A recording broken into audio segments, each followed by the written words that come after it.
only Pop Rock Radio. Estás escuchando Jamie Roxx de Pop Rock Radio. Manténganse al tanto. Hej, det här är Hits från Sverige och ni lyssnar till Pop Rock Radio med Jamie Roxx. Hey everybody, welcome to the show. This is the Pop Roxx Radio Talk Show. I'm your host, pop art painter Jamie Roxx, and this is the big show. You found it. I sure am glad you did. Hey, I am super excited tonight. We've got a fantastic guest on with us. He is just, cool turned up to 10. He's a filmmaker. He's a musician. He's from my home state of southeast Michigan there. And I was boring him with tales of how things used to be down there back in the day when I was a youngster. And he's very respectful of his elders because he didn't even say, "Shut up, Jamie." He's super cool, super nice. And without further ado, I'd like to welcome Mr. Jay Crimson, filmmaker, musician extraordinaire. How you doing there, Jay? Good. How the hell are you, dude? I am doing great. I'm super excited. I didn't mean to wax nostalgic before we came on camera, but man, I tell you, it's funny. My wife's always bugging me. She goes, "You have all these stories about growing up there, and we never go. I want you to take." I'm like, "I'm not taking you to Detroit. Are you kidding me? No, I love you." No, it's not going to happen. And all of my friends that still live there are like, "Jamie, shit's fine. There's hipster stores downtown where you used to live and stuff." I'm like, "Really?" And they're like, "Yeah." I'm like, "But you can still get a Coney dog?" I'm like, "Yes, of course." That's right. Yes, you can. That's right. Oh man, that was the day. That was the day back in the day. That's what we lived on. Anyway, very cool, man. Very cool. So you grew up in Michigan. Yep, grew up in St. Clair County, pretty much St. Clair, Nice. the town, and not St. Clair Shores, No. St. Clair, right by the water. Yeah, and 45 minutes north of Detroit. Oh yeah, yep. In between Detroit and Port Huron. The water there, the cool thing, there's I don't know what it's called. I don't know if it's still considered Lake St. Clair or what, but it's like I don't know, it's a mile wide or something. It's like a river almost. You can see Canada on the other side. But one of the coolest things is the spring breakup of the ice, because everybody's on ice. How exciting can that be? I'm like, you have no idea of the power and weight until you've seen like an actual ice flow breakup of big time water. It is crazy powerful. I love being down by the water, man. It's real peaceful.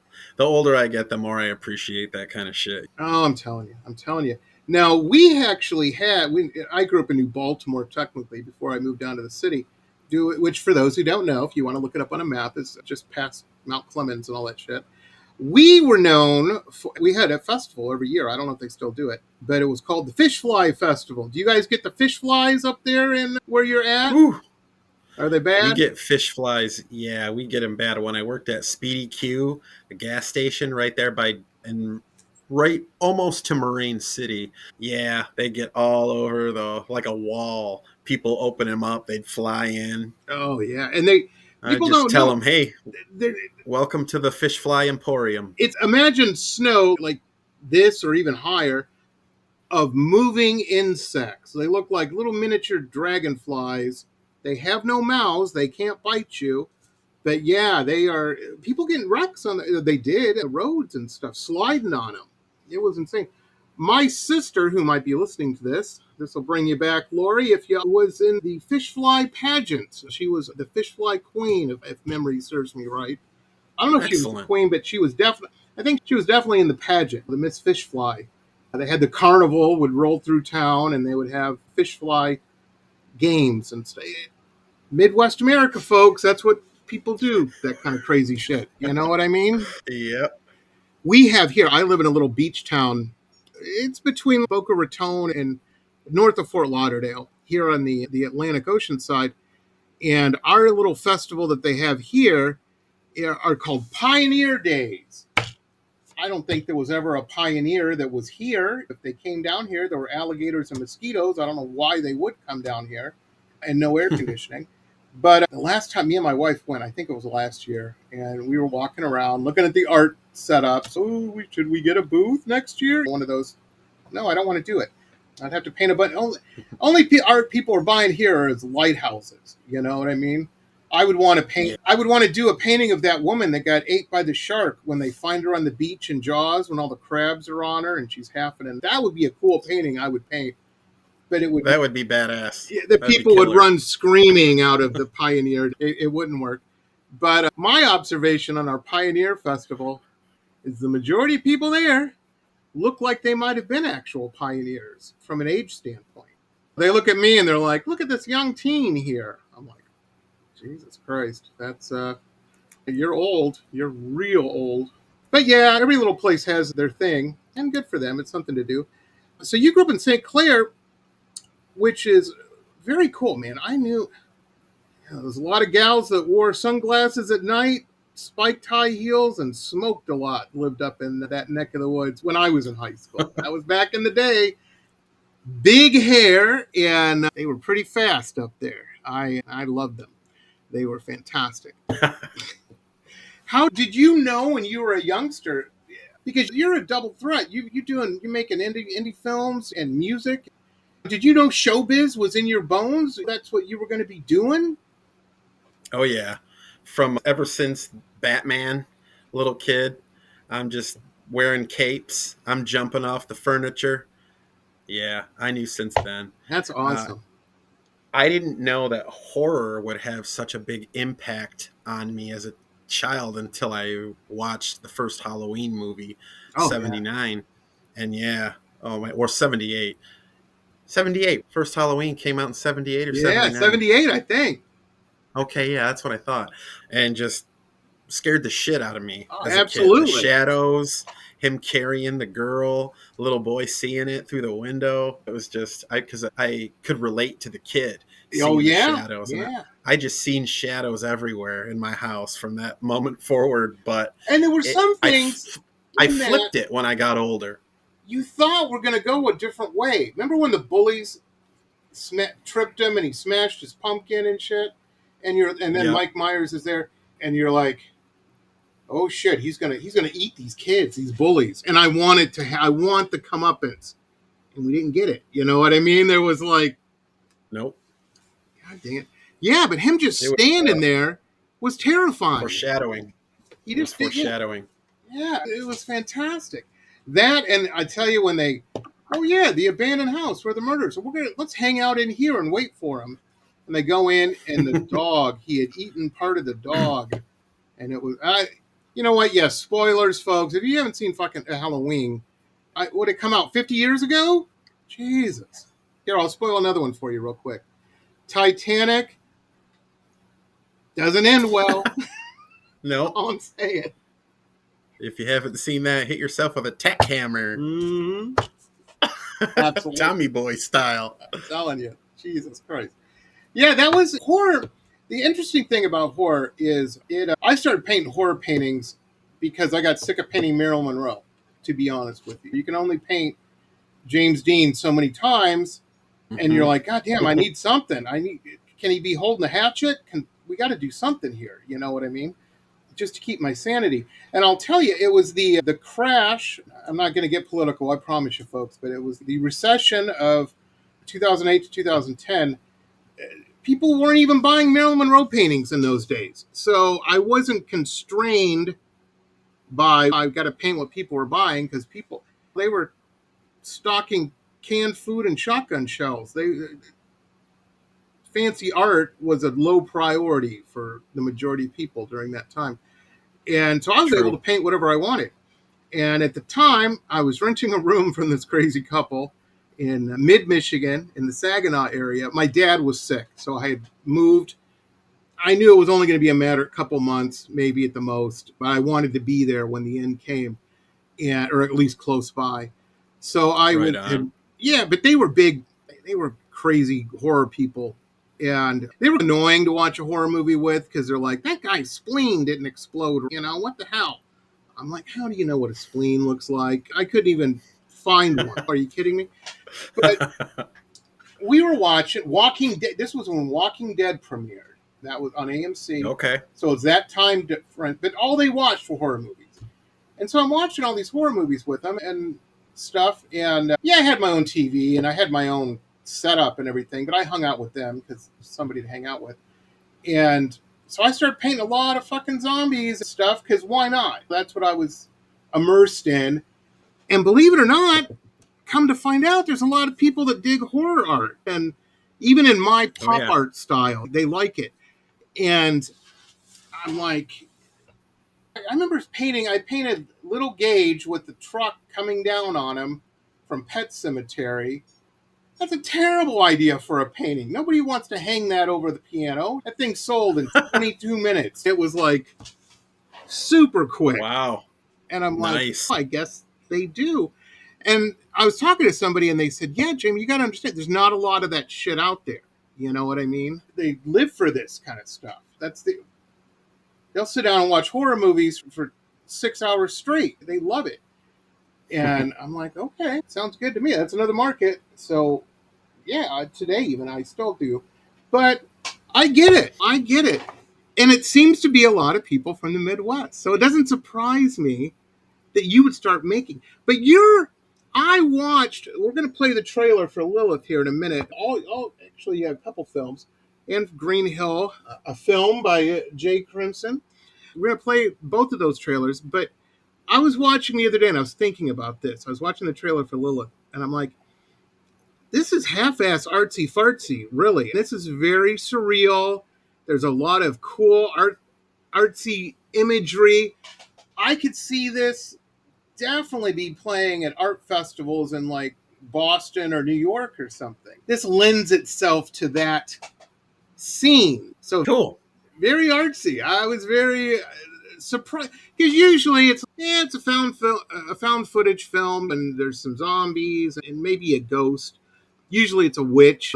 I've seen so many permeations of the Blair Witch Project. It's because it's a good setup. It's a good setup. Oh, found film footage? Yeah, here we go. But it's really cool. I dig your work, man. I dig your work. I was very surprised that it wasn't just straight horror. And maybe it is.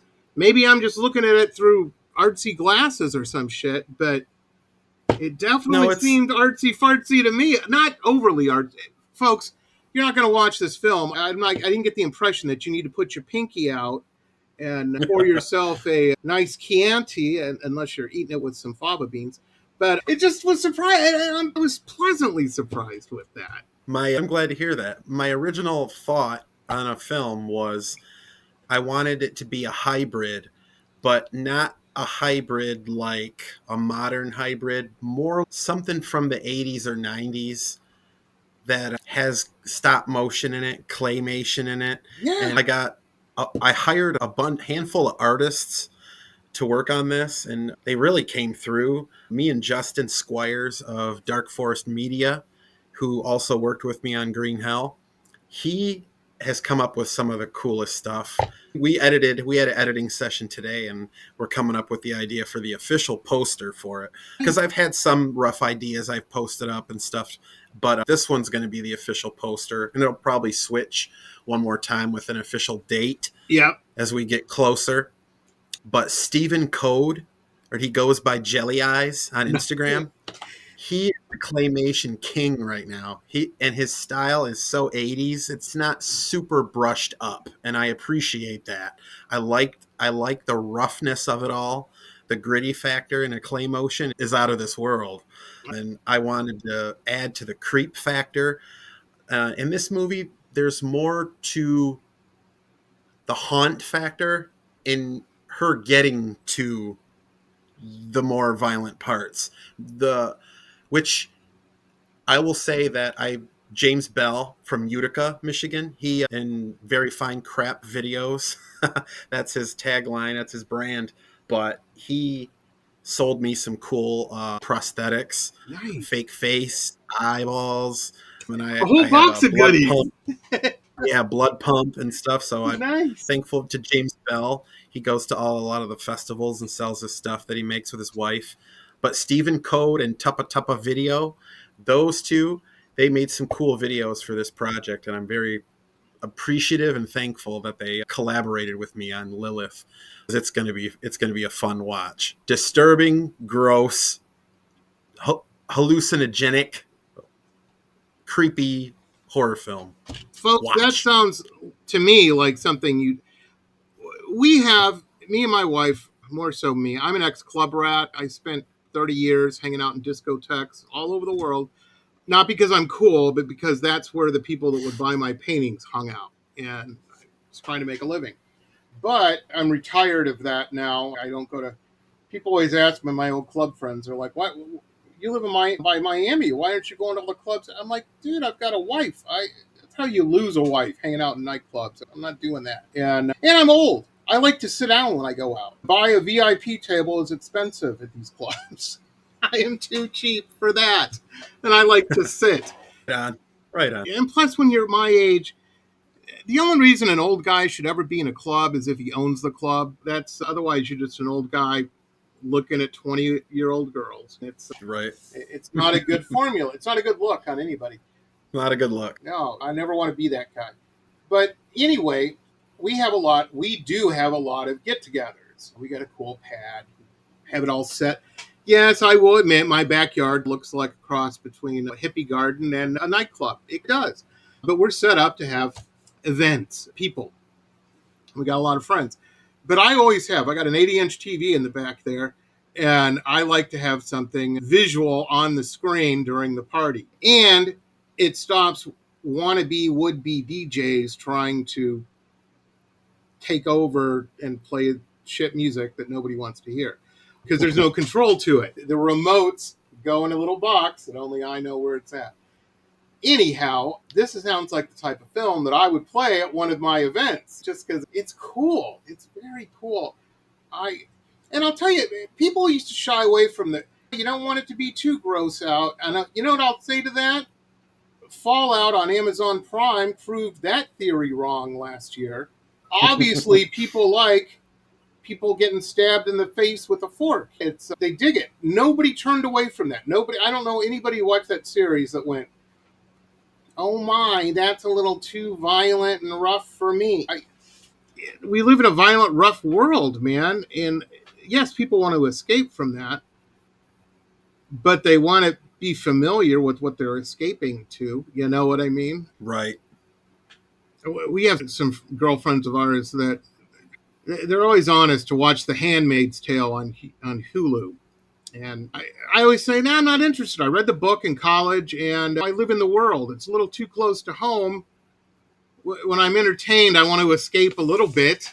I like a dystopian movie, don't get me wrong. But I'm here. I feel that.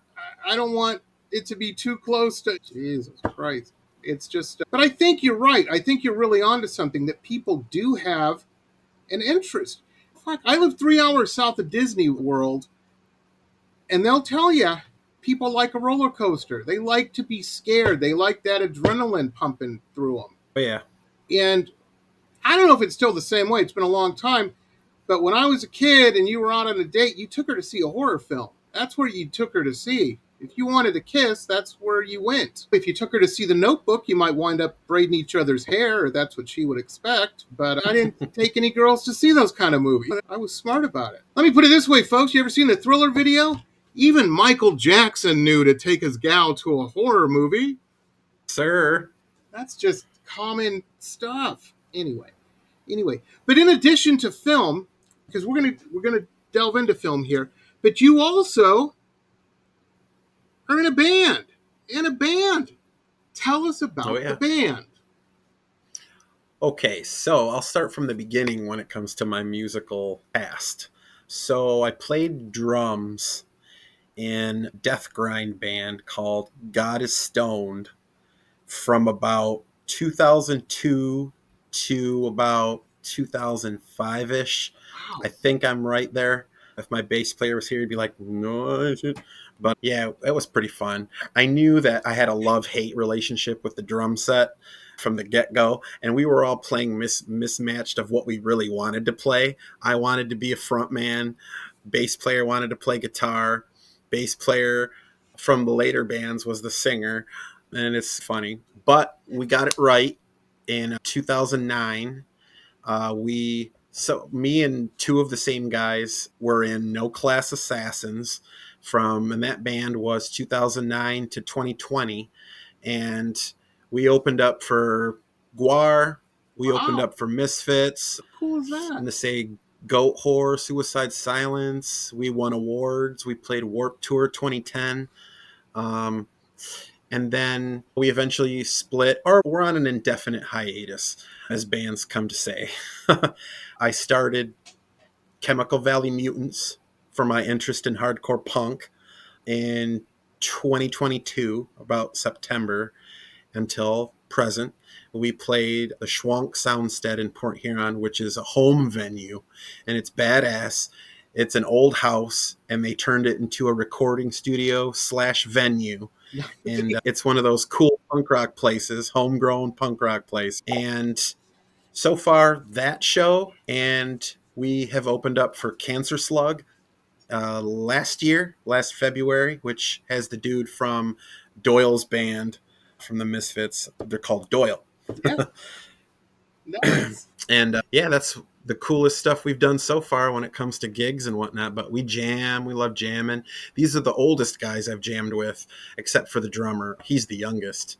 But the older guys, oh yeah, they just pick it up and get right to it. It doesn't take much. And there's not a lot of, when you're, I've hung out with so many bands my whole life, really, because they're just cool. They're cool people. And they understand, they get what I'm doing, and I steal a lot of ideas. A lot of people are very surprised when they go to one of my art shows and there's a merch table. They're like, merch table? What? You're a painter. What are you? I'm like, yeah. Every band I've ever seen had a merch table. And why am I just trying to sell a $500, $1,000 painting when I can sell a shit ton of buttons or shirts? Or I'll take that money as well, no problem. You know what I mean? And I learned that from hanging out with bands. Oh yeah. Yeah, they're smart business people usually. But yeah, the problem is when you get new bands. There's nothing wrong with new bands. I'm not talking about talent, I'm talking about wisdom. Not knowledge, wisdom. You'll never see a band of a certain age. He might bring his wife. He may bring his girlfriend to rehearsal. But they aren't going to have ideas. They aren't going to try to have input. I've seen a lot of 20-year-old musicians bring their girl. Bridget was thinking, maybe you should do this change up here. And I'm like, okay, that band, I give it a month. It ain't going to work. It didn't work for the Beatles. It ain't going to work for your garage band. That's all I'm saying. There was a lot of talk like that when in No Class Assassins, I'll tell you that, especially in the earlier days. And when we wanted to play out of state, oh, forget about it. Yeah, I had a podcast too, the Crimson Cult podcast. Yeah, I saw that. I saw that on I've your done YouTube. A few. How cool. I've done a few of them, yeah. I interviewed Keith Morris. I interviewed Ari Lehman. I interviewed CJ Graham. See, who else did I interview? I interviewed an archbishop who did real exorcisms. What? It was... Oh, cool. We are definitely going to talk because I want the archbishop on my show. Yeah, anybody I've had on my show or whatever, let me know and I'll introduce you. And people are desperate to be on podcasts and get the word out for their projects, whatever. When I started out, when I started doing ours was an audio-only show until last September, I think. Maybe July, but I think it was September. My wife and everybody ground me down to do a video. I didn't know how to do video. Never worked with video, really. But audio, I have down. Been doing that since 2013. When I first started doing it, I'm like, I know all these famous people that have been on shows and movies and shit. I'll just have them as guests. And that worked great for about a month and a half. Then I ran out of guests. And I'm like, I don't have any more famous people.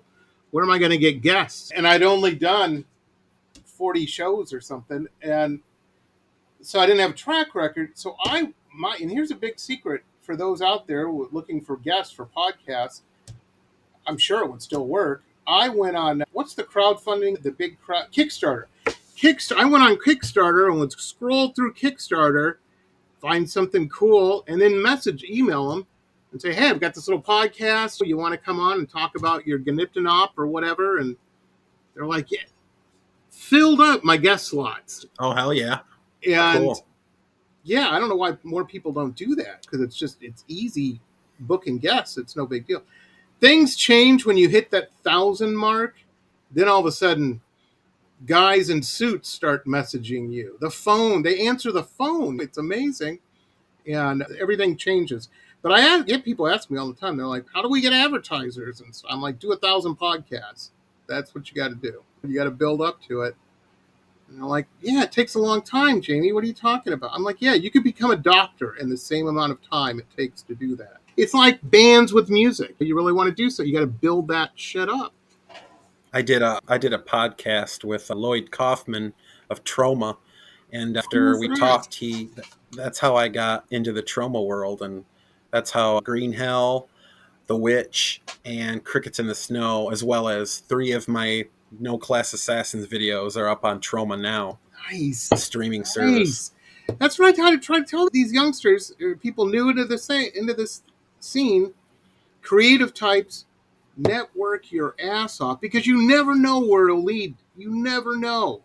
People make fun of me because I go to all these film festivals and shit, and I tell all my musician friends, I'm like, I've never seen a movie without music. You go spend the $20, have some business cards made so you look somewhat fucking presentable, professional, and network the best you can. I've met people, and notable people, that in the business that I never thought I'd hear from again. And I don't. And then 7 months later, the phone starts ringing and there's work behind it. And I'm like, holy shit. Yes, absolutely. Absolutely. And the checks are big. Yeah, it definitely works out. I'm so glad that I'm so glad to meet you in person, Jay, because you and I are a very similar mindset. I don't know if it's the Michigan water with the lead in it or whatever, but it's working for us. You know what I mean? Speaking of. Yeah, there you go. No, that's terrible. None of those little kids should have been drinking out of fucking lead pipes. Are you crazy? But yeah, that's more the Flint way. Yeah. But everything, man. Feel bad for them all. Sucks. Everyone could do. You know what's weird about that scene in Flint is it's right next to Frankenmuth, and Frankenmuth is like gazillionaires live in Franken. They heat the sidewalks in the winter underneath, so they don't have to shovel them. And then you go 10, 15 miles east or west, and it's drinking bottled water still. It's crazy. But Michigan's always been like that. You go to Grosse Pointe, you can definitely tell when you drive out of Grosse Pointe into Detroit. Things change quick. If you go across the bridge to Windsor, I remember, and again, I'm not waxing. I won't wax the whole episode, folks. But I'll just tell you, I remember being in Detroit. The snow was coming. The snow was a lovely tan color that day from the incinerator in the center of the city. And I was going over to Windsor. I went over the bridge, and I don't trust the tunnel. Every time I went through the tunnel, I saw it leaking. And I'm like, this ain't good. I don't want to be in here when it finally goes. It's not going to go. It's fine. But I didn't want to risk it. So I went over the bridge, and it was like going into a Snow White movie. I go over there, and birds are chirping, and kids are playing and laughing. And I look over my shoulder at Detroit, and I'm like, Jesus Christ. It looks like Beirut over there. It was... Whew. Michigan's full of that, though. It's full of that. Michigan's very bipolar. Yeah. Exactly. We're all bipolar bears. Yeah, exactly. Maybe that's what it is. People get bottled up so much in the winter. They go a little crazy. Yeah. I love winter. That's just me. I do too. I like the fall. I'm a hoodies and shorts guy. Absolutely. Here, where I live, it's just, there's no... The seasonal change is when the old snowbirds come and go. That's, and I'm not talking about real people or real birds, but people. That's how you can tell. The palm trees don't turn colors. It's very weird. It almost drives you crazy in the opposite way. But yeah, that's cool, man. And you're meeting these people. You're doing we will add the podcast link. There's all these clickable links down in the description, everybody. Let's start out. I think the way to do it is to start out, what do you want to do first? Green Hill trailer, a Jay Crimson film, Green Hill. We don't want to get confused with the other one. Or Lilith. The trailer for Lilith. What should we play first? Let's play the old one first. Let's play Green Hill. Okay, folks, here it is. the trailer for the film Green Hill, a J. Crimson film.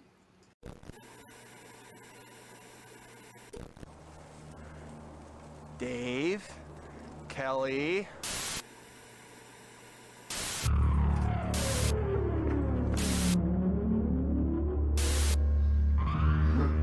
You want some change? Here, have some change.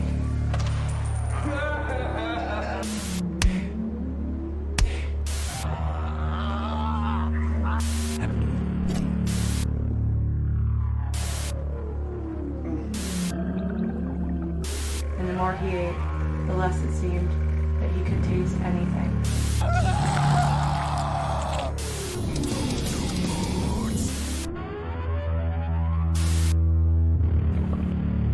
You motherfuckers gotta be stopped.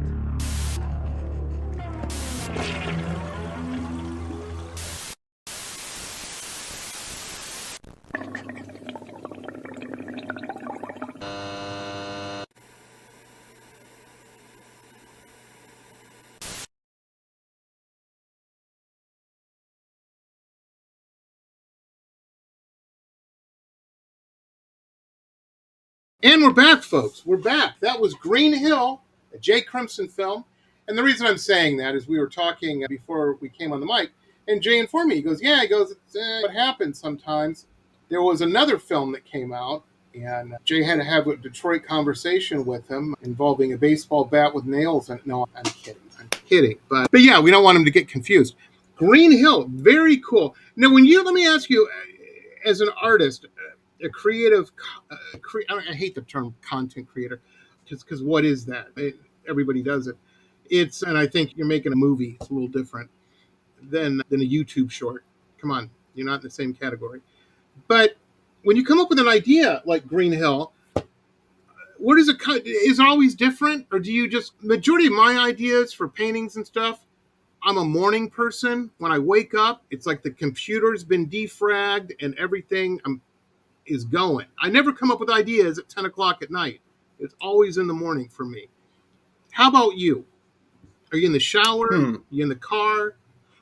Let's see. So my peak of motivation for filming is definitely nighttime. Mm-hmm. Definitely a night owl. When, the heart rates are down, you can really think, at least for me anyways, maybe some marijuana was smoked. Nice. Maybe some mushrooms were ate. Actually, speaking of such, that I think would be a good addition. Those should collab with Lilith. I gotcha. Yeah. It would be a good thing to consume before you watch it. Very trippy. But Green Hell, that was just, it was practice, but it was also a labor of love. It was also just fun to hang out with your friends and create something wild, strange, something you might not ever seen before. The sex scene in that movie, I built the whole movie around the sex scene. I was like, what would be an excuse to see such a thing? So I wrote the movie around that, and that's how that one came to be, with a few things here and there, creative type of experimental things. But that movie was big experimental, and everybody had fun. We don't hang out anymore, same circle of friends, because that's how life is. Life changes you. And we filmed that in 2006 and up until probably 2008, but we didn't release it, me and Justin, until 2013. Yeah, then I just started doing music, a lot of music, not really too much video stuff going on. And then when No Class went on their indefinite hiatus sort of things, I decided to make another film and start a punk band. And my workplace screwed me over. The gas station I was working at took me to court for $27 not being in the till. Jeez. Thanks a lot, Speedy Q. That's fucking Michigan. That is I had that in my damn pocket. I had it in my damn pocket. But third boss in, what are you going to do? I'm telling you, I worked at a Total Gas station. I don't even know if they're still around, but it was called Total Gas, and it was a chain gas station. And I was the night shift guy because I liked working nights. And Me too. that was an interesting job. But yeah, I finally got fired from that. It's the only job I've ever been fired from. and I didn't know that they had put cameras in, and I got robbed. The guy came in Christmas Eve, pointed a gun at me, and I said, look, and he goes, but here's where I got fired. Not that I gave him money, is out of the till. I didn't open the safe. It wasn't anything that cool. He said, I need you to go in the back, because he didn't want me to see which way he was leaving in his car. And I said, look, dude, it's Christmas Eve. If I go in the back, store policy is we have to do a complete inventory then. And I got a date at midnight. I was working an afternoon shift for Christmas Eve. I said, I got a date at midnight. I don't want to call her and tell her I can't make it because I got to be here counting Twix candy bars and shit. I said, I'll give you 5 minutes. I don't care. This is all insured anyway. What? I don't give a shit. I was making $4 an hour then, or $4.25 an hour. I'm like, I don't care. I care about keeping my date tonight. Merry Christmas. And he left. He was cool with it. And I waited 5 minutes before I called it in. I'm a man of my word. But it was all on camera. That whole exchange was on. They had a recording of it. Oh, no. That's pretty funny. And they're like, though. okay, you're out of here, mullet head. Oh, yeah. Yep. It wasn't the end all be all. It was funny. The job I got after that was working for Nationwide Security. I got a job as a security guard. And oh, my. On Gratiot Avenue? Van Dyke, they had the Tankcom factory. This is a factory, ladies and gentlemen, where they built tanks for the military. And the guy who let the thief go from Total Gas, and I told them all this at the interview, they still made me a security guard. They thought I was good enough for that. And they left me in charge of the tank factory with tanks, with keys and the code on how to start a tank. It's the only time I've ever driven a tank. Nobody knew about it, but it was there, is all I'm saying. Sweet. Yeah, they left me there by myself in charge. Okay. People, right? Yeah. I worked there in Holly Carburetor. And Holly was okay. You had to make key rounds. You had to walk, set your alarm to wake up and then go make your round. You weren't supposed to be sleeping, but that's what we all did. But yeah, gas station work sucks. Any job you have when you're a kid like that, they just look for, because there's 10,000 other kids like your age that they can replace you with. They don't give a shit. They don't. And the weird thing is you'll get those weird bosses at those jobs that are real gung-ho about the company. It's Jesus Christ. Why are you jumping up and down for Ponderosa Steakhouse, man? You ever notice those people? You come across, they're usually a manager position. And I never got it. But anyhow, maybe that's why we're self-employed now, Jay. You know what I mean? Maybe that's the reason. Just because if you have a little bit of brains, it's hard to be motivated working some of those things. But anyway. Yeah, that's for sure. That's cool, man. You know what, though? I bet that led to other stuff. It probably sucked at the time. They tried to take you to court, like jail. They wanted to put you in jail or some shit, or was it just? I got an embezzlement charge. Jesus Christ! What are you in for, kid? For the embezzlement and genocide. Oh, okay. Leave them alone. How much did you get away with? $27, and it wasn't even mine. Yeah, exactly. Just fucking. I didn't even have it. Insane. Third boss. I can't. 3 years, you're out of there. Hence our song. Speedy Q. We don't have them here, but I remember seeing them.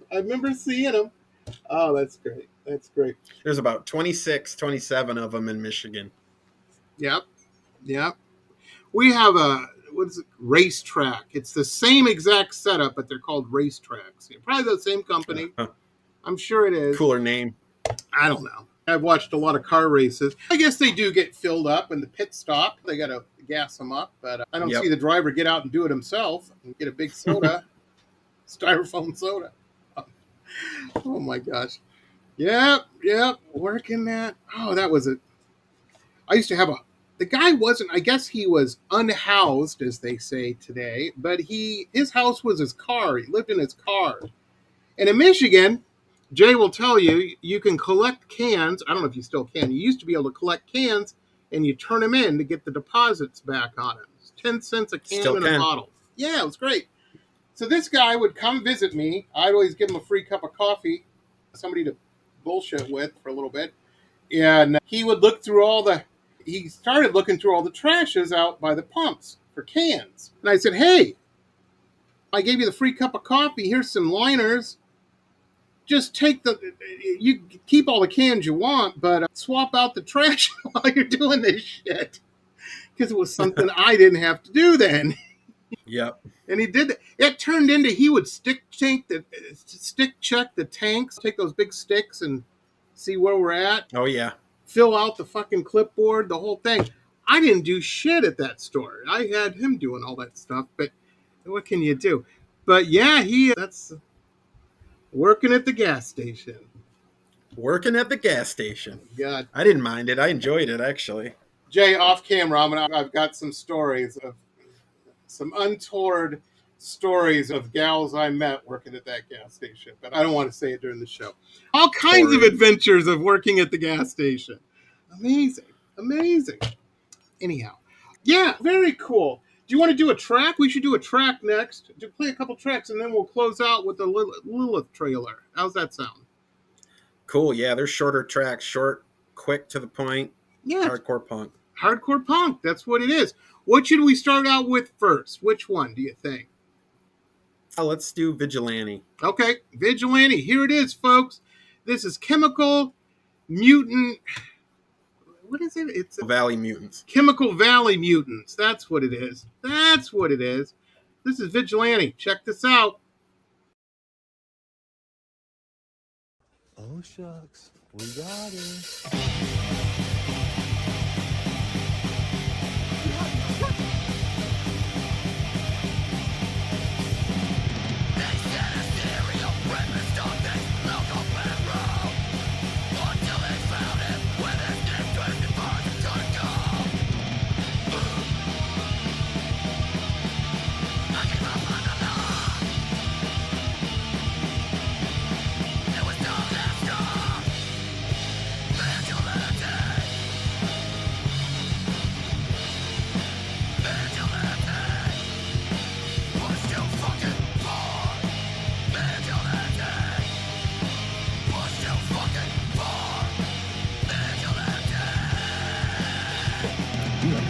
I'm gonna ruin your life if they put their hands on us.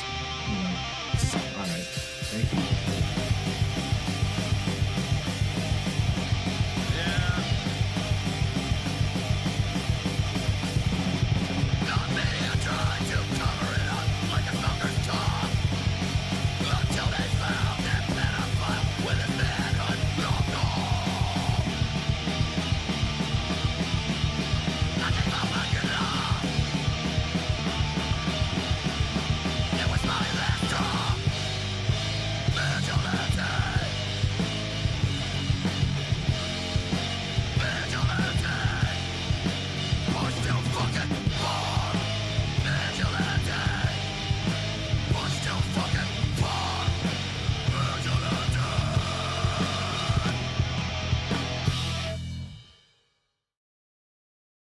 And we're back, ladies and gentlemen. There it was, Vigilantes, Chemical Valley Mutant. I don't know why I was forgetting the Valley in that before we played it, but I'll never forget it now. That's a cool name, too. That is a cool name. Were you watching a movie or something? Where did that come from? They consider the Sarnia water all like across from Sarnia. Uh-huh. Because you can see Canada from the boardwalk here. Yeah. And they consider it all Chemical Valley because of all of the factories and all of the pollution and all that. So we're the mutants of that whole waterway. That's amazing. I was watching one of these, because I watch it. I'm just like you, Jay. I'm sure you watch this shit too. They were talking about all these unexplained shit, weird shit videos, I call them. And they were saying in Detroit, and in especially Windsor, the people are suffering. They're hearing this hum, and they can't get away from it. It's driving them crazy and everything. And there's this government facility on, what they call it, Tug Island, and it's down there by Belle Isle or someplace, south of Detroit. But it's like you're saying, a big chemical industrial area, and they think there's a secret government base. I don't know. playing a giant kazoo or something that's making this hum, but it's driving everybody crazy. And they won't let anybody in there into that facility to, and who knows? Hey, I used to joke about the government reading my email, and then WikiLeaks happened and Snowden, and turns out they were. So I personally feel bad anybody who's monitoring who messed up and got the job of having to read my emails or listening to my phone. They're like, Jesus, what's he doing? There's a new bushcraft video he's watching with his dog. They think they would actually survive in the frozen wilderness and would be fine. But yeah, this is hour 3 of that while he's sketching something. I feel bad for those people because we are born. If our house was haunted, Jay, the ghost would be like, buy some new magazines or something. I'm sick of watching the same shows. And your wife isn't any better. My wife is addicted to these, she calls them, I thought they were soap operas, but she calls them Korean dramas. I'm like, it's a soap opera in Korean. Oh my. And she's not Korean, but she loves them. Well, I don't watch that shit, but she doesn't watch my bushcraft videos either. And she usually has something negative to say to me and the dog when she sees us watching them. You guys wouldn't make it. There's no way. You'd wind up in a hotel. What's wrong with you? I'd come take your Indian card. Jesus. I think we'd be okay, dear. I think we'd be okay. Anyway, no, but that's cool. I didn't know that. Because Sarnia and all that, it's beautiful up there. I'm surprised there's not resorts and shit built up there. Because it's physically beautiful. You don't see, it ain't Bubbly Creek, Chicago, where you see crazy acid foam in the waterway there or something. Right, not quite like that. No. I've heard it's one of the higher cancer rates in the world. Wow, I had no idea. It doesn't look it. No, it doesn't look that bad at night. Well, the lights, I love that, looking over. I'm telling you, when I first saw Chemical Valley Mutants, the visual image that came into my mind was the guy who fell in RoboCop, who fell into the vat of waste and then got hit by the car. Remember him? Help me. Exactly. Yes, sir. Oh, man. I don't know, maybe that's just Mutants, because I also think of the Gunslinger Stephen King book, where it's the New Mutants, I don't know, maybe they just call them mutants. But yeah, they're described as that same type of deal. But you guys have... Yeah, go ahead. I always think of the Turtles. Yeah, there you go. Exactly. And we also we stand very strongly against child abuse and child predators and things of the sort, and that lovely P word that we won't dare say. Yeah. But we're big against that, and our music video for Vigilante is from Dads Against Predators. Nice. And Josh from Dads Against Predators said, go ahead, look through our videos and take whatever footage you might want, and we put it to the song, and it's getting up there in views. But that's something I'm against. Absolutely. Hashtag the Crimson Cult. Yeah, that's one of those things with the limits. I am pretty freewheeling. People are like, you're a tree hugger. Yeah, I'm a painter, of course. But there's certain things that I am just, if you're messing with kids or animals, turn in your human being card, because you're not one anymore. You need to be shot out of a cannon into a wall, and we can all move on with our day. That is correct. It is just... It's one of those weird things that I can't even wrap my head around. I can't even imagine. That's a lot of things, though. There's a lot of things. There used to be a show on HBO called Real Sex, and they'd always have these weird people into weird stuff. Yep. Some woman, I'm attracted to clowns. And there was a whole thing of people that dressed up as clowns and met each other and did the deed. And I'm like, what happened to you in your life that you're like, I was at the circus one day and I'm thinking, clowns, yeah, that's got to be it for me. And I'm not judging. I'm not shaming any. What's my wife called? I'm not kink shaming anybody. Whatever. You do you. Right. As long as you're not messing with kids or animals. I don't care. It doesn't matter to me. But I'm going to be honest with you. And as the kids say, full transparency. I don't get it. I don't get why you... I can't wrap my head around it, but I'm glad those people found each other. The other stuff, though, I'm like, no. Go Punisher on it. Go Frank Castle on them. They're done. They're done. I agree. I agree 100%. And it doesn't surprise me because I remember, here's a fun fact for you folks out there. We've all seen 8 Mile. Yeah, we all love Eminem. It's a given. But remember when he had the rap battle at the Shelter? I used to go to the Shelter, and it wasn't a rap club at that time. It used to, believe it or not, it used to be a new wave industrial club before, way back in the day when I was hanging out at it. But anyway, they had the venue upstairs, St. Andrews Hall, and if you were of note, that's where you played. If you were of lesser note, you got to play downstairs in the Shelter, in the basement, pretty much. But we went to see a punk show. Me and my ex-wife went to, and my ex-wife, for those who don't know, lovely person, but she's a little pinky out. She's a little posh spice, if you could take my meaning. But she went with me to a punk show at the Shelter, and a bunch of bands playing, and some wife was there with the lead singer of this particular band. I can't remember the name of the band, but his little toddler daughter. And she was there, and she had her little earplugs in. And my ex-wife was like, oh, I can't believe they would bring a kid to a show like this. I'm like, what? This isn't thrown by Noir Leather. What are you talking about? It's a punk show. Her dad's singing. And she goes, it's just not very safe for... I'm like, that kid is the safest kid in the city right now. If anything remotely were to go down, every punk rock guy in here would go Mad Max on their ass quickly. Yep. And I said, you don't know this scene. I do. And that's how it is. And people get it all twisted about anarchy, too. Yeah, anarchy means one thing. Anarchy means that as well. And at least in my opinion. I agree, too. I'm telling you, and I think that's changing a little bit. Old Luigi threw anarchy into a new light.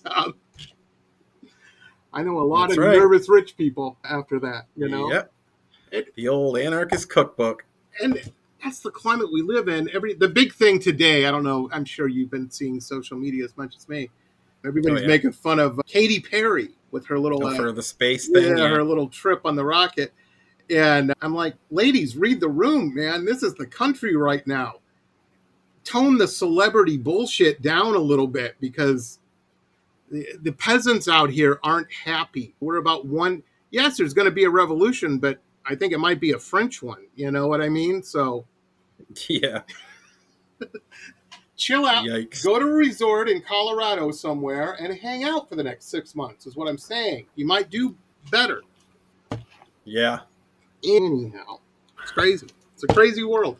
But it doesn't surprise me that Chemical Valley Mutants would have as I don't want to say a theme, but that type of viewpoint, because the punks I have known and always known have mostly been from Southeast Michigan, and they were sharps and straight edge punks and shit like that. Everybody thinks punks are like just getting high and back alley. No, not the ones I knew, not the ones listening to Fugazi and shit and Minor Threat. They were not doing that shit. They were doing the opposite of that shit. Oh, where are the punks this week? Oh, they're helping out at a soup kitchen. That's the type of shit that the anarchy they'd be throwing down. They ain't popping caps in people. Unless they deserve it. Unless they deserve it, Jay. That's all I'm saying. Unless they fucking deserve it. Exactly. Some of these people do. Jesus Christ. Let's do another Chemical Valley Mutants track. We've got, what do we got next? On that, but these are all like that. Don't Feel a Thing's got that intro in it. I don't know if it's a sample or somebody singing it or whatever it is, but it's got that vibe to it when I first listened to that. You want to do that one? Didn't Feel a Thing? Didn't Feel a Thing. Oh, yeah. Rock it. Here it is, folks. Chemical Valley Mutant, Didn't Feel a Thing.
And there it was, folks. Awesome, awesome. In the band, they happen to have a videographer, a filmmaker extraordinaire. So, of course, it's cool videos. Of course. Jay, I wanted to ask you, these singles we're playing, we have the link to the Spotify on for Chemical Valley Mutants. Are these available? Can people buy these? Yeah, you can buy it on Bandcamp. Nice. chemicalvalleymutants.bandcamp.com. Yep, we've got the link right down below, folks. Right down below. Very cool. It's a $10 album. It's too cheap, Jay. I know you're punk rock and everything, but it's too cheap. No, you know what? It's in this economy, folks. Go buy that. A carton of eggs is going to cost you more than that, and you're going to enjoy the CD way longer than the eggs. Is all I'm saying. Jesus Christ, very cool. My hat goes off to you, Jay, because I think during the pandemic we all learned the worth and value, because I ran out of shit to watch on TV, to be honest with you. At the time, I'm watching The Blacklist. I'm like, yeah, Raymond Reddington's sticking it to people. And they had to shut that shit down. They did the last episode animated because they couldn't work. You know what I mean? And so what did I start doing? I started watching indie film on Amazon or wherever that was out there where I could. And that entertained me for the next 2 years. Indie film, indie music. And I can't be the only one. I think everybody I knew was doing that shit. Oh, yeah. And I'm like, yeah, all these indie filmmakers, we were all going, oh, okay, yeah, I'm an indie film. We weren't given much credence to until they saved our ass from boredom. And yep, Tubi. Thank God for yeah, Tubi. Exactly. I love Tubi. I do too. And you notice out of all those streaming platforms, if you watch the Super Bowl, Tubi's the only one that has that can write the check and have a commercial on there. You know what I mean? I am so impressed. And people are like, yeah, but there's ads. I grew up watching ads on 3 channels. That's what I lived with. I don't mind an ad. An ad is great. I can go potty. I can make a sandwich. I can get a cup of coffee. Whatever. I bring on the ads. I'll tell you what's worse than ads. Subscribing to 15 different streaming things and having to pay $15 a month per each one. The whole reason I bought a Roku is so I wouldn't have to pay for cable. Now I'm paying more. It's bullshit. It's bullshit. Right. Strange. I knew it was going to happen eventually. You could feel it creeping in. Could you imagine if every movie ever was on a streaming service and you could just go and pick? I wasn't thinking multiple streaming services, but here we are. Yeah. And the filmmakers I've known that I've had on the show and whatnot, the feedback, I don't know, because I haven't personally experienced this, but they say the money from Tubi is better than the money from Netflix. They say Amazon, you don't even know if people are watching your film for 3 months. They do it quarterly or something, some crazy shit like that. Maybe it's monthly now. But they said Tubi is great. They got ad revenue coming in. They can write checks. People watching my shit on Tubi, I'm getting paid. And that's awesome. I think it is. Because I have not, I'm not putting anything. I'm sure Disney pays everybody. I'm sure they do, or Universal or whatever. But I'll tell you from my experience in life, when you got to scrounge a little bit to make this shit happen, to finish the project, you got to pay for this stuff yourself. You're going to make a better project because you're forced to. Yep. You don't have all the shortcuts, all the easy shit. Craft services is Little Caesar's Pizza, and everybody knows that. And there's nothing wrong with that. You make better stuff, more artistic stuff, I think. It just is. It's cool. And people can say what they want. I don't know. Everybody I hear bitching about indie films also bitch about, well, Shang-Chi, or however you say it, had too much CGI. I'm like, yeah, it had a flying dragon. How are you supposed to do that, man? Doctor Strange is popping from universe to universe. You're going to have some CGI in there. That was a good movie. Yeah. And I'm like, and you're bitching about it? Come on, man.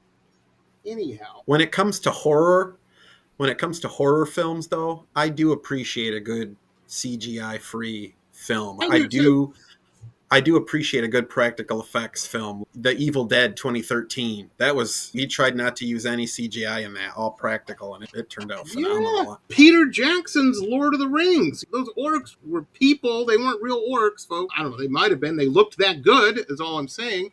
And the reality is, I didn't know anything about because I'm not in the movie business. I watch movies, but I'm not in that business. I don't make the sausage. I just eat it. But the thing is, when I first started doing the podcast, my wife, she does wedding makeup. I don't know what the term is, but she makes pretty girls look prettier. She's real good at that.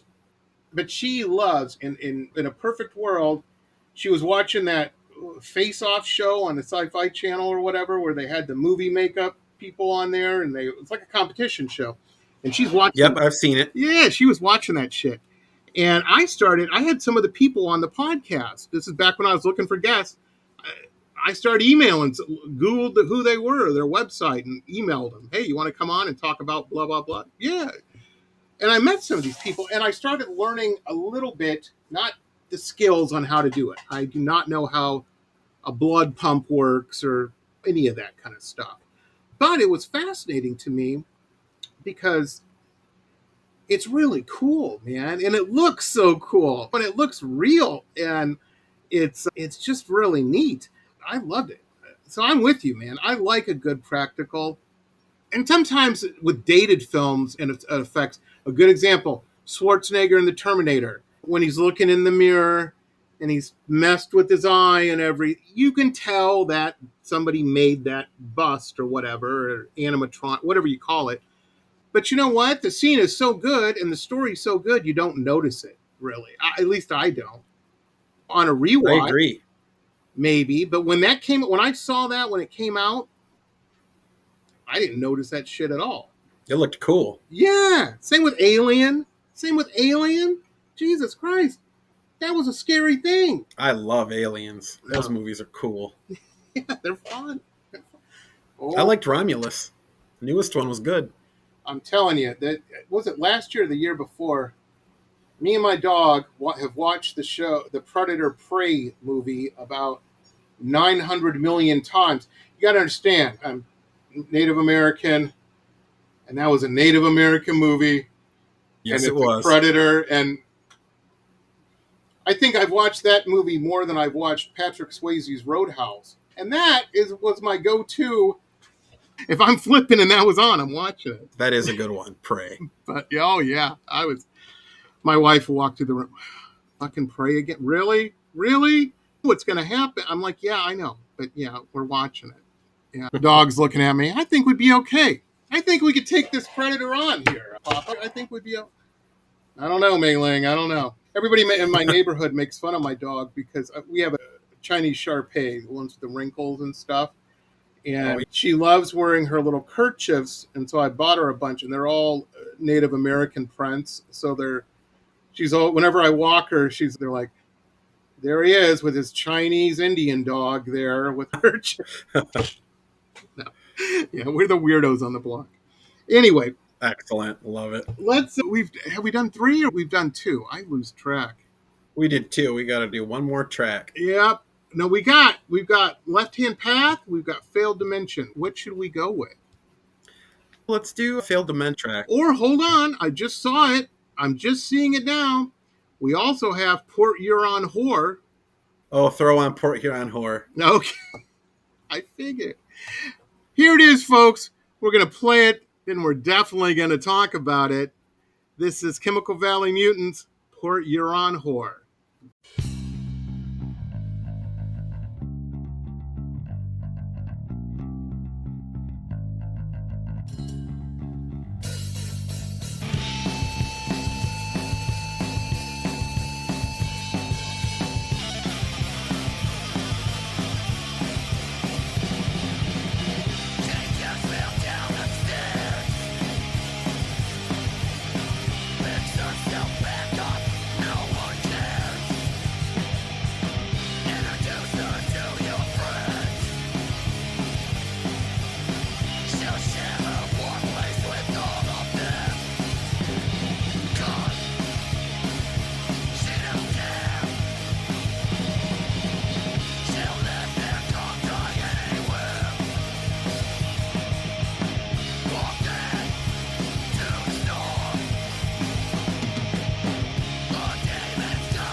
the tale of the Port Huron whore. Couple questions It's not. today. It's not about anybody in particular. No. You're going to ask That was my second question. My first question was, there's only one? I'm kidding. Don't send me emails, people. Port Huron's Fuck very no, nice. there ain't. No, sir. Oh, man. One. That's like them saying, oh, all the meth is gone in Port Huron? I dated a girl from Port Huron years ago, and she came to visit me. She didn't tell me. I was living down in Detroit. She didn't tell me she was coming, and she had baked me a pie. It was the first time in my life I had a gal bake me a pie. I don't know what kind of, it was either apple or something, and she showed up with it.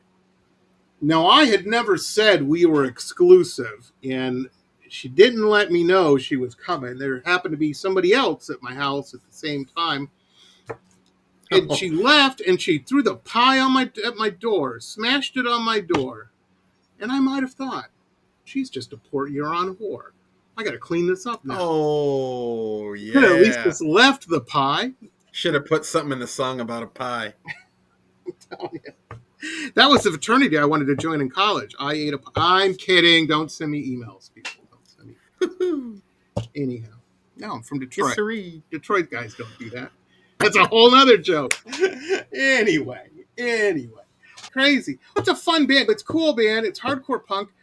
That's got to be fun to make, to be in a band like that. Or you just get to let loose a little bit. Yeah, it's different from being in a just straight metal band like No Class Assassins was. More precise, more take time to write, like more intricate songs. And with the hardcore punk, it's just, I love that. That's what I was wanting after all the metalness. I'm telling you. I used to be friends with this hardcore guy in Detroit. His name was Daryl. And he had bought at a police auction an old, it had to be from the 80s or the 70s because it had that black and white paint job, an old cop car. And that's what he drove around. And it had the light, which was good for him because his day job, being a hardcore punk's a night job, but he delivered pizzas for a living. That's how he made his money. And he would use that light he would pull up to make sure it was the right address. And the people inside, I'm sure, were thinking the cops were outside or something. But it was that old school. Was it a Buick LeSabre? I think it was before that. I think it was before Buick. It wasn't the 80s. There was no curvature. It was like a 70s angled boxy car, I remember. Boxy car, like a Grand Fury or something. Something. Yeah, it was awful. No suspense. It was at the end. They don't just auction off the nice new shit. They're like, maybe we can get something for it. Put it in the auction. That was a cool thing in Detroit. Once a year, I don't know if they still do it, but they used to. I owned a coffee shop in Dearborn, Michigan. It's my first straight business. And the thing that would annoy me is teenagers would come in and get one cup of coffee and sit there for hours on end and hang out. And they would nurse that one cup of coffee or whatever, and I wasn't making any money. And so every year they had the Detroit yard sale, they called it. The City of Detroit yard sale. And you'd go down there and you could buy all kinds of surplus shit they had. And I bought 8 of them of parking meters, and I cut them down and bolted them to each table. You can sit here as long as you want, but you got to feed the meter. Oh, that's clever as hell, dude. Yeah. Props to you on that one, good sir. I'm telling you. Here. That was a terrible business. We were going to call it, I wanted to call it Metropolis and have different levels. It was all nice up top and the workers and gears and shit were down below. Punk scene. They wouldn't go for that. So then we went with the Twilight Zone theme. Because at the time, before Starbucks and everything, every coffee shop had a theme. Our competition was an Alice in Wonderland place. When I stole away the main coffee brewer there.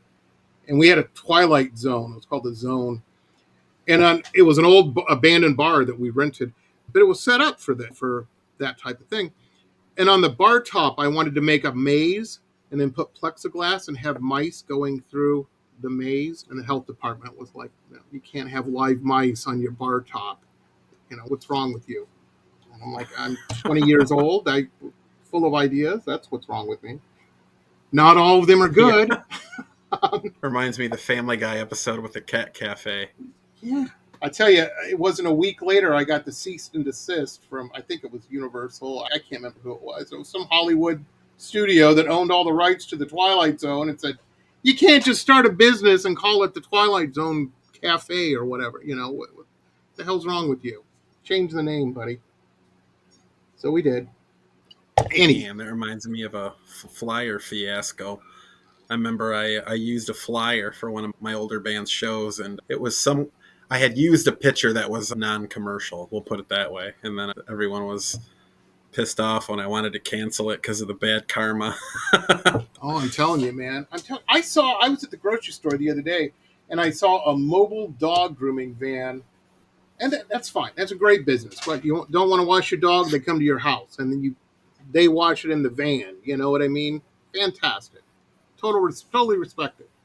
The problem was it was all in Disney font, and it was like had Disney characters painted on the van and shit, Pluto and shit. Oh, yeah.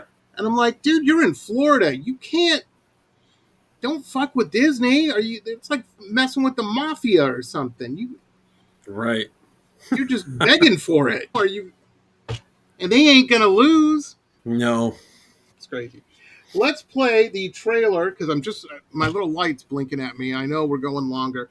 I told Jay, here's the thing. When you come on my show, folks, I always make the joke, oh, everybody wanted me to do video like Joe Rogan. I'm not Joe Rogan. I tell all of our guests, how long is it going to take, Jamie? I don't know, 40 minutes or so. Here we are, an hour and a half in. Just because I have fascinating people on my show. That's the problem. I need to get dullards on the show. Dullards. Exactly. That aren't fun to talk to. And then the shows would go quick. Ladies and gentlemen, the 6-second talk show. Exactly. There's probably somebody. I don't know how to do this shit. I'm totally being honest with you, Jay. You know that you're supposed to write a script. I ain't writing a fucking script. Are you kidding me? That's for these filmmakers. They know how to do that. For my podcasts, I always wrote an outline. I need to start doing that, I think. It's probably not a bad idea. It's probably a very good idea. The audience is finally. Thank you. Yes, Jamie. We are so sick of your tangents and story. Oh, my God. It's like talking to an old man. Here we are in another one. Here is the video, or the video trailer, folks, for Lilith. This is I haven't seen the movie. This looks like a cool movie. Now, comes out in October. It is. And you guys have picked up a distributor and whatnot for it? Are you in self-distribution or? Self. Nice. Self. I'm going to have a screening, I think, October 25th in Port Huron. And then I'll release it, do a general release. And then I'll probably have some more showing somewhere. And then that'll be that. And we'll see how it goes. I'm thinking to myself, maybe come about January, Jay's going to be sick of snow and ice. And even though he loves winter, he'll be sick of brushing off his car, scraping his windshield. We can get him down here to Florida. We can play the movie. But I don't want to do it public because I don't want everybody knowing where I live. Maybe we'll just have a select group of weirdos. I don't know. I got to think about it. But I'll get Jay down here somewhere. Maybe we get one of those blow-up things. Do it on the beach. You know what I mean? That would be crazy. Watching a fucked up movie on the beach in Florida. That's what I'm saying. I think our beach needs a little more crazy. That's my opinion. I passed out on a beach in Florida once and slept for a little while after consuming too many beverages. I'm telling you, about once a month, the big news story down here, which I don't understand. I don't know if I lived in Detroit too long. I don't get it. Somebody will find a key of a cartel key, let's just put it that way, that has washed up on the beach. And the first thing they do is call and turn it in. Like, not this kind of key. No. Life-changing $100,000 key. A Bobcat Goldthwait and Johnny Depp scene. Exactly. And I'm like, Jesus Christ, you're supposed to turn it in. I've known a lot of people. I have been a lot of people that would have made a different choice. I will put it that way. You know how many art shows that could fund? I could parlay that into some funding. You know how many indie films that could be made with that? Happens once. We're just gonna welcome to my show. Flip a key. Flip a key. That's right. Anyway, tangents. I'm so sorry, folks. Here it is. Here's the trailer for Lilith.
We're back. There it is. Don't you want to see that film now, folks? Don't you want to, just from the cool trailer?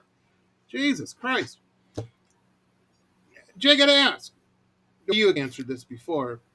Certain mushrooms and herbs and whatnot might have led to that waterfall of creativity of Lilith. I don't know. Yeah. I watched that trailer and I'm like, I've met that woman before. Not the actor, but just the idea of her that I'm picking up. She might have lived in Port Huron. I'm kidding. I'm joking. I like The her actress eye. does. I like her. The eye looked like it was missing. I'm like, what is that? Walter Goggins in Fallout? That's pretty cool how they're doing this. But I don't think they had the budget for that. I don't know how they did it, but it looked good. It looked good. I've heard people compare Green Hell to movies like Spun and Clerks, but Green Hell had I'm really influenced by 80s and 70s, 60s, but the 80s aesthetic of the VCR tape, the VHS tape, the whole aesthetic intrigues me. That's why at the same time I feel like Jonas Ackerlund was too, from Bathory, the Swedish black metal band. But he also did Lords of Chaos. He did Spun.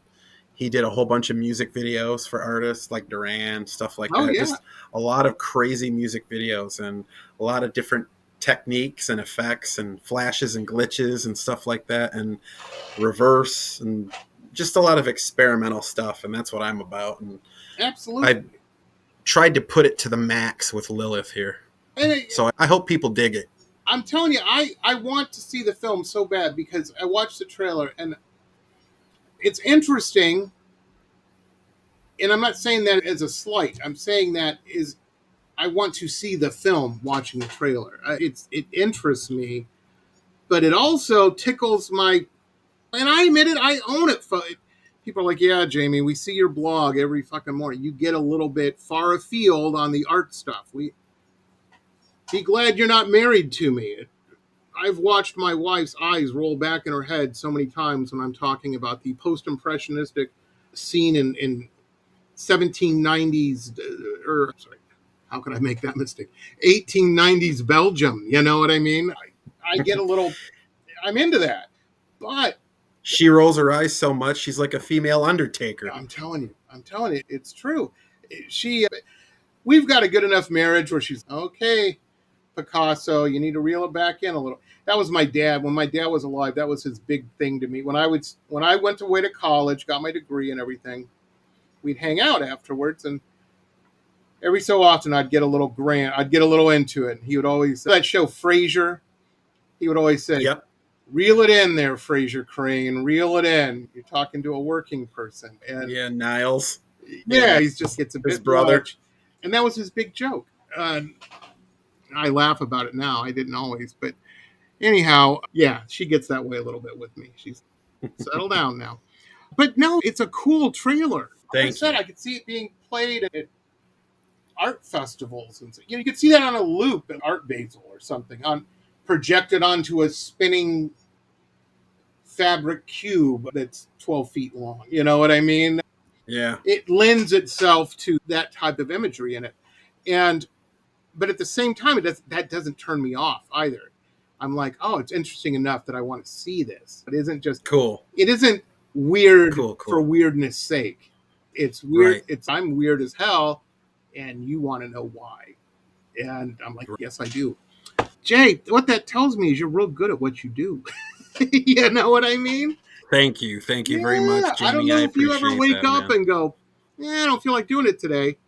No, you got to, because there's at least one cat that's happy that you're doing this shit. There's got to be. Yeah, I do have floor. those days, that's for sure. We all do. We gotta. Yep. It's part of being an artist. You gotta love it, even when you hate it. It's just who you are, and that's. Yeah.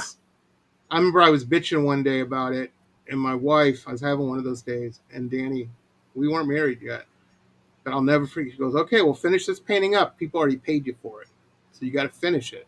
I said, "Okay, you're right." Because then I'll take you down here to Pizza Hut. We can put in an application. You can start delivering pizzas. And shook me to my core. I'm like, not because it's a shitty job or anything like that, but I worked real hard not to have a shitty job like that. And Right. I said, I need to stop bitching and be thankful. for my, Yep.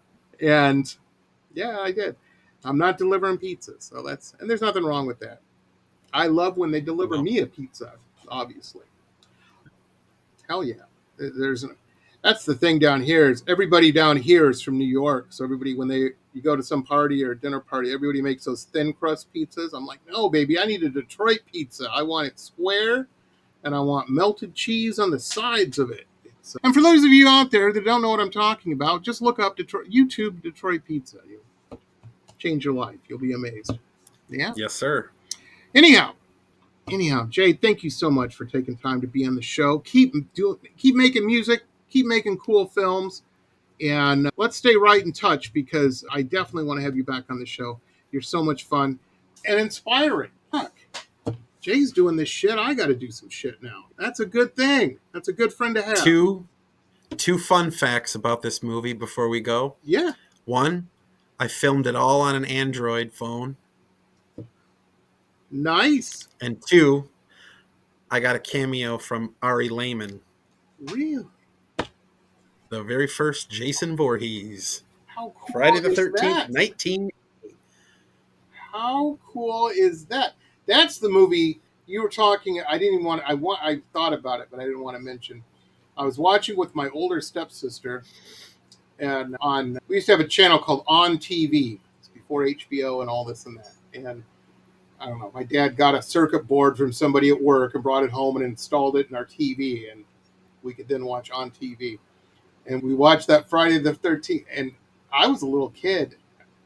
I got scared. I was sitting in my sister's lap, maybe halfway through that movie. That was the one that's the Halloween for you. You know what I mean? That was my equivalent for that. Oh yeah, I love the Friday the 13th franchise for sure. Wow, it's classics. Great. And it's just, that's the cool thing about a horror movie. A horror movie doesn't have to be Citizen Kane to be effective. It's cool when they are. Silence of the Lamb, fantastic film. Oh yeah. And if you're looking for gore, the first 15 minutes of Saving Private Ryan will not disappoint you. That's true horror. But if you're looking for fun and maybe a smooch from your gal, the 1982 Poltergeist is your friend. When that tree ate that kid, Jesus Christ. When the guy peels his face off in the bathroom mirror. Oh, that was all practical. Yeah. My ass. I'm telling you. They didn't care in those days. The first airplane comedy was PG. I'm like, I know. There was some controversial shit in that movie. Oh, she's given the autopilot anyhow. It was funny. It was funny. But it wasn't PG, I'll tell you that. But a lot of it, and I'm glad to see that people are putting, like you, creators, filmmakers today, are putting thought into that because these types of movies are so much fun. And they should be. They're needed. I'm telling you, folks, it's a good pressure relief valve for society. Society needs it. Yep. 100%. On that note, we're out of here, folks. I've kept Jay too long. He's missed his supper, probably. And sorry, Jay. Anywho. I haven't missed it. Anywho. It's still there. That's good. Yeah, mine too. Hopefully. Yeah. Remember, the world's weird. My advice to you, stop scrolling on Facebook what do the kids call it? I was just told this. I didn't know what it meant, but they explained it to me. Doom scrolling. They're like, don't you doom scroll, Jamie. Don't just scroll through these Facebook and read how shitty the world is.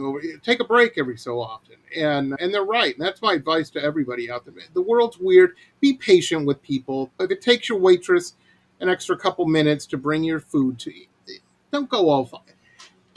I find them personally hilarious. Don't be a Karen in a Karen video on YouTube. That's your mission, ladies and gentlemen.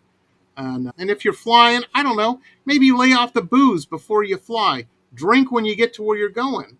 I'm not against drinking. I'm just saying, don't put yourself in a position where you're trying to fight the cops because you ain't going to win. Ain't going to happen. Anyhow. A cab. Be cool. We'll see you next time. This has been pop art painter Jamie Roxx's Pop Roxx Radio Talk Show.